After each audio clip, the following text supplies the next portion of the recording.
Kakaibang funeral service ang iniaalok ng isang punerarya sa bayan ng Glan sa Sarangani.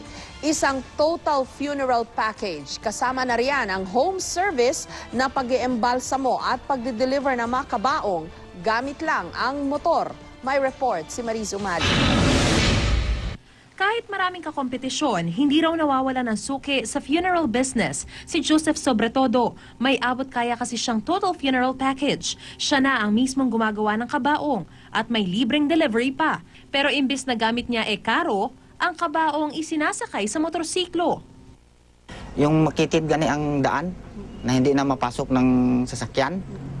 Yung habal-habal ang motor, yung motor ang nagamit namin pang hatid doon sa bundok. Dahil kapos sa budget ang marami sa kanyang kliyente, pati pag-iembalsamo, pwede na rin nilang i-home service. Wala, ma'am.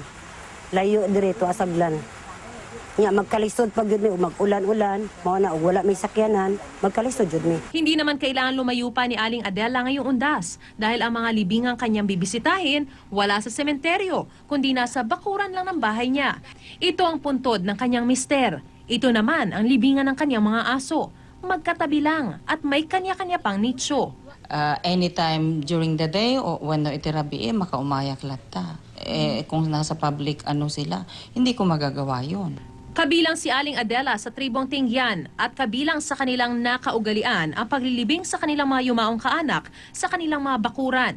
Hindi na siya napigilan kahit pa nasindak nung una ang kanyang mga kapitbahay. Katagalan, naman nasanay na ako. Pero nung una, natakot po talaga ako. Ang mga wala namang mapaglibingan ng yumao sa Lawag City, ito ang solusyon. Sa isang pribadong sementeryo, may nicho for rent. Hanggang isang buwan pwedeng manatili ang mga patay sa mala-apartment na libingan.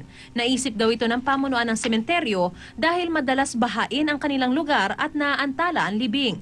Kung tag-ulan, doon din namin ilagay yung kung temporary lang para ilipat rin kung wala ng tubig yung pan. Sa huli, wala raw yan sa style ng burol o lokasyon ng nicho. Dahil ngayong undas ang mahalaga, pag-alala sa mga yumao.